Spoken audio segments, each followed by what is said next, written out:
The sign read, "Earthling wanted," in bold, unmistakable letters. Being a perfectly qualified Earthling, I thought, why not? With the hum of life on the bustling space station surrounding me, I stepped closer to inspect the details on the holoboard. Most of the postings listed the usual odd jobs and social events, but this one stood out. It felt tailor-made for me. The job was simple yet unique. A courier ship needed someone to deliver a pet cat to its owner in deep space. The details hinted at a possible breakup or perhaps a temporary job that had unexpectedly become permanent, leaving the owner separated from their furry companion. While the couriers could manage the transportation itself, they clearly had no idea how to care for an Earth animal during several days of travel. I couldn't help but feel a surge of confidence. Well, they've just found their expert, I thought smugly.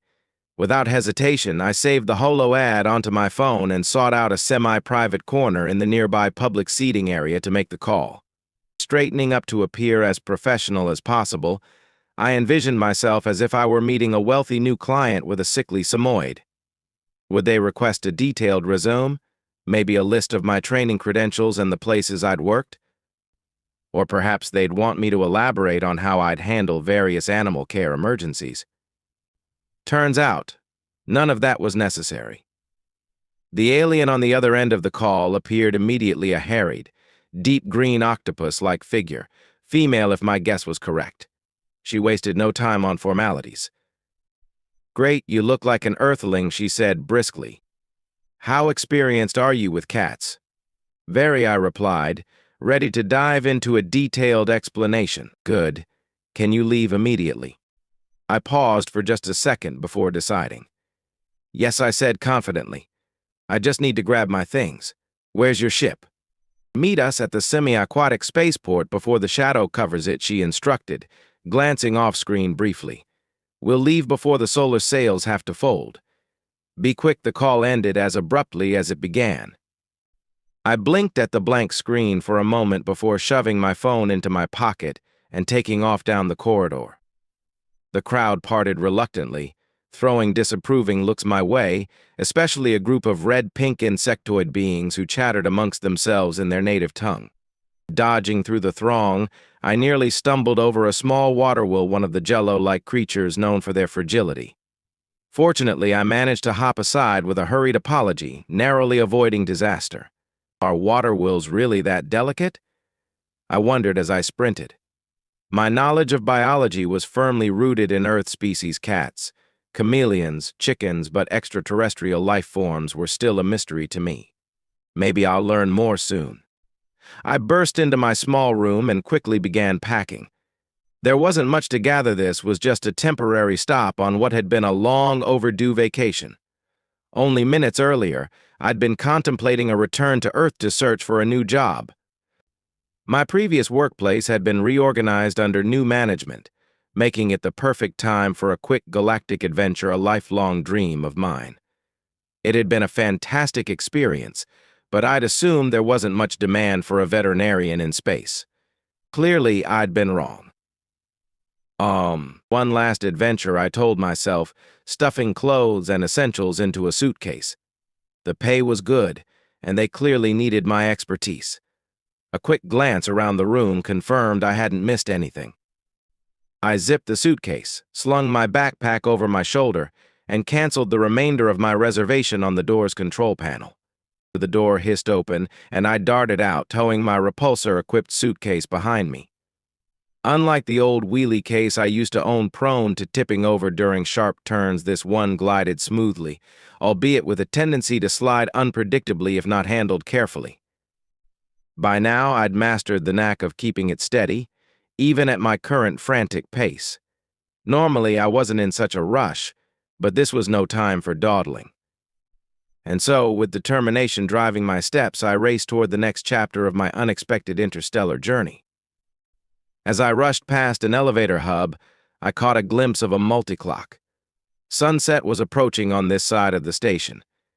It made me wonder who decided the station should rotate in orbit instead of keeping one side perpetually facing the sun. Maybe the alternative made it too hot, though pondering station design was well above my pay grade. The food court slowed me down as I navigated through the crowds, carefully weaving past a variety of body types. Once clear of the congested area, I picked up speed again. Success, I thought. Didn't even clip a scaly tail. This door? No, that one. Finally, I located the dry air breather's access port and hustled into the airlocks, where angled sunlight streamed through. I paused briefly to swipe my ID in exchange for a low-cost force field exosuit. Experience had taught me to never take chances with the separation of dry air, wet air, and water zones. One near-catastrophic incident in an airlock rapidly filling with water was more than enough to make me cautious. Those octo-people breathe dry air, right? I wondered as I grabbed the exodisc. I think so. They just like more baths and moisturizers than I do. It'll be fine. Probably. Unless the one I spoke to lived in a scuba suit on board, but surely she would have mentioned that. Right? With my ID safely tucked away and the exodisc securely attached to my chest using tech that was essentially the opposite of my repulsor suitcase, I stepped into the spaceport. A bubble of my own breathable air surrounded me as I emerged into an open area. Rows of docked ships glittered under the protective force field that separated us from the stars. Near the airlocks, an impatient-looking green tentacle alien was waiting, her gaze fixed on me. She waved me toward her ship the moment she saw me. Strong arms, that's their species name, I remembered. I'll probably learn her actual name once we're en route. Her ship, with its gleaming golden solar sails spread wide, looked like a cross between a cartoon bat and a lemon aspiring to be a pirate ship. It exuded an odd mix of charm and absurdity, though I resolved to keep that observation to myself. This way, she instructed briskly. Stand back while the door closes. The animal is in the cargo bay with more supplies than any sane creature could use during the trip. I'll introduce you after takeoff. Without waiting for a response, she added, for now, grab a crash seat in the cabin. You'll meet the crew later. She sped off down a narrow corridor, her tentacles slapping softly against the smooth blue floor. I hurried after her, though the low ceilings forced me to stoop awkwardly. This ship was clearly not built for taller species. At least the interior walls were clean and white, not one of those squishy organic designs that made my skin crawl. Got the human, she announced as the cabin door spiraled open. She gestured at me with several tentacles, one pointing toward a seat that seemed like it might fit me. Quick. I ducked through the opening, still uncomfortably reminiscent of a sphincter, and waved at the crew, a diverse group of aliens who seemed politely uninterested in my arrival. I stuffed my suitcase behind the designated chair and squeezed into the cup-shaped seat. Though it was far too small for comfort, the flexible back offered some relief. A localized gravity field replaced the need for a seatbelt, adding to my unease. These folks must have a lot of faith in their ship's power systems, I mused, adjusting my backpack to serve as a makeshift neck support. Here's hoping we don't crash for lots of reasons. The crew largely ignored me, though not in an unfriendly way. A mix of strong arms, Frillians, and heat-seekers populated the room, octopus-like aliens, brightly colored bipedal beings with fins reminiscent of tropical fish, and small lizard-like creatures. All were air breathers, though 2 out of 3 clearly hailed from aquatic environments. As the ship's engine hummed to life, I deactivated my exofield. The damp air hit me like an unwelcome breath from someone standing too close. Lovely. Still, it was breathable, wouldn't harm my belongings, and we were already in space. The view screen showed stars and a smattering of distant ships moving outside the solar sails. All right. Introductions, the green strong arm announced cheerfully. You can call me Cam. What's your name, human? Robin Bennett, I replied, sitting up straighter. Earth animal expert, at your service. Cam nodded at my introduction, rattling off the names of everyone else in the cabin and giving a quick overview of our trip. It would take 3 standard days with no wormholes, no asteroid fields, and no major disturbances expected. Now that we were safely out of the station's shipping lanes, we could settle in and make good time. Cam hopped out of her seat with a wet slap against the floor. Come along, animal expert. Let's introduce you to your charge and show you to your quarters. I grabbed my suitcase and followed her, trying not to look ridiculous as I ducked and stepped high through the narrow corridor. The ship felt like a playground designed for children, far from comfortable for someone my size. Thankfully, the cargo bay had a much higher ceiling. It was filled with neatly stacked boxes and one metal cage housing a very unhappy cat. The cat's loud, distressed yowling reverberated through the space, echoing off the walls. "There it is," Cam said with a wince. "It's been this loud since we picked it up." "That's not a problem, is it?"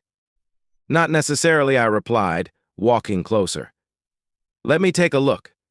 "Hey there, kitty," I softened my voice and approached carefully, my steps quiet and unthreatening. The cat's cries shifted to a plaintive tone as soon as it saw me. A gray tabby with wide, anxious eyes peered out of the cage.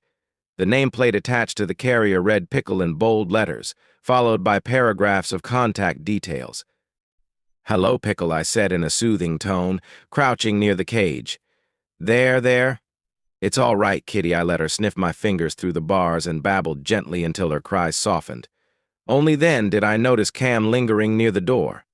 "Oh, good," Cam said, visibly relieved. "She likes you. Do you want the whole crate moved to your quarters?"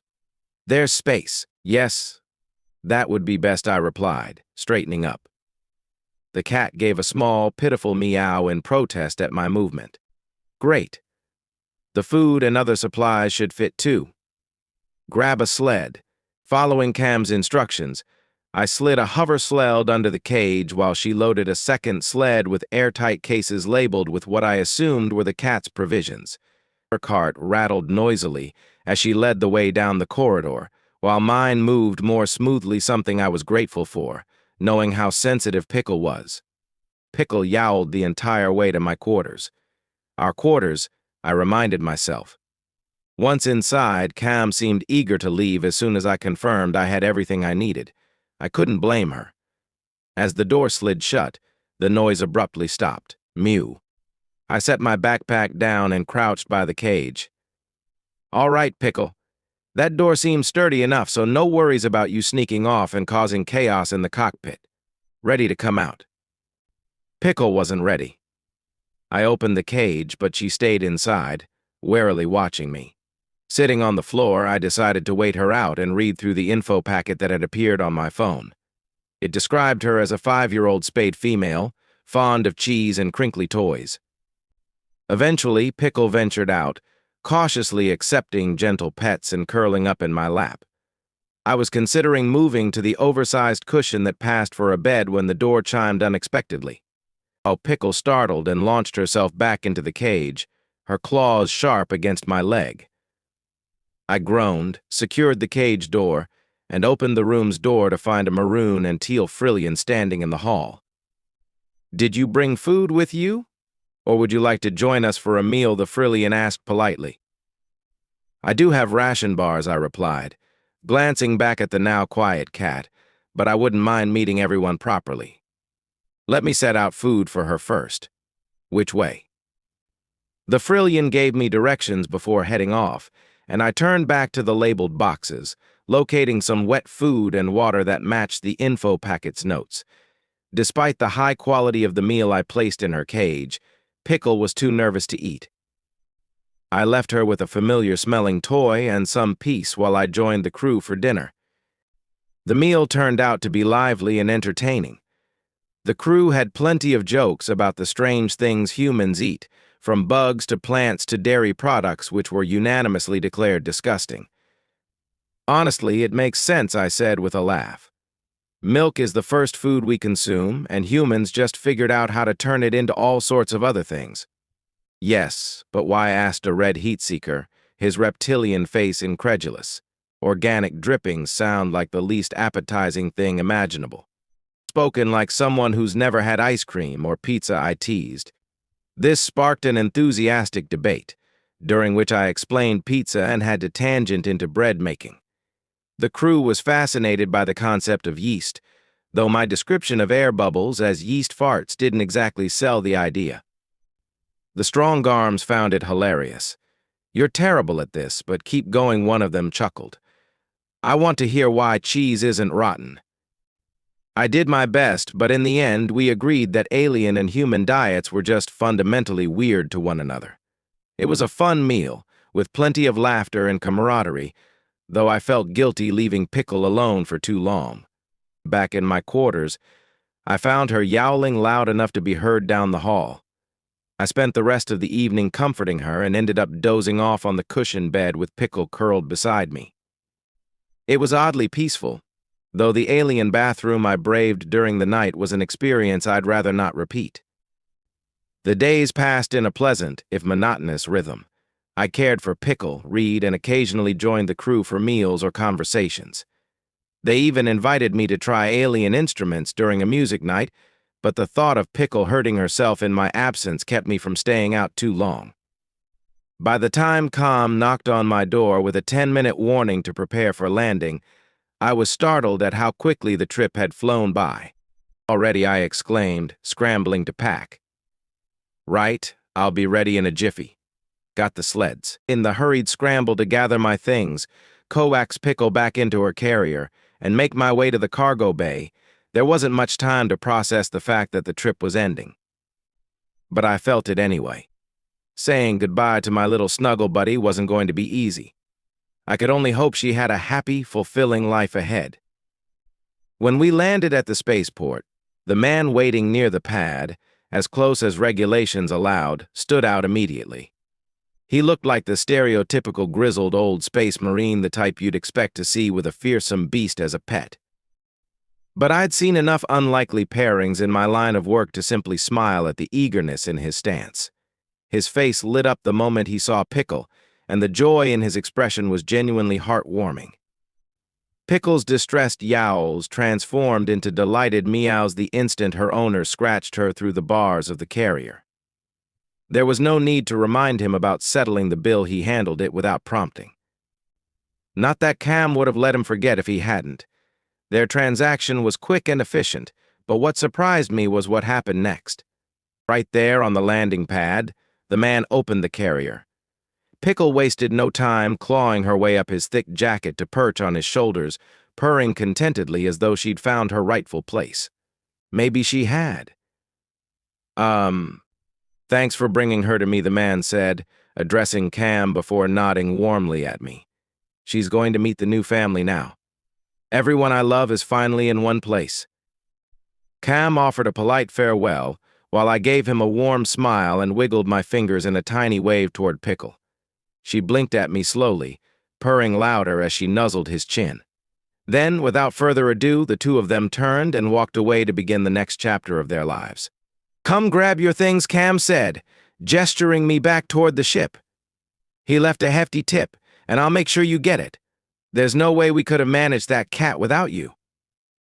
"Thank you," I replied sincerely. It was my pleasure, and it truly was. Returning to Earth felt anticlimactic after such an experience. I only wished I'd had more time to bond with the crew. They were great people. As I followed Cam into the ship for what I thought would be the last time, a pair of crew members called out from the radio station. "We've got a message from the sister ship," said a small Frillian. "They've had a fuel leak and barely made it into orbit around a moon. They're 4 days out and need fuel, repair supplies, and extra food for their cargo." He looked between Cam and me. "I'm not sure what kind of cargo they're hauling, but if you don't have pressing plans." I couldn't hold back a grin. "I don't have anywhere to be right now. I'd be happy to help if you'll have me." Cam flicked a tentacle in a gesture that looked like a shrug. "Why not? You were useful this time around. And I want to see if you can play a flange horn." "Me too," I laughed. "But first, let me grab some provisions. One of you has to try pizza before this is over." That was years ago now. I never did settle back into a regular job on Earth, and I don't regret it for a second.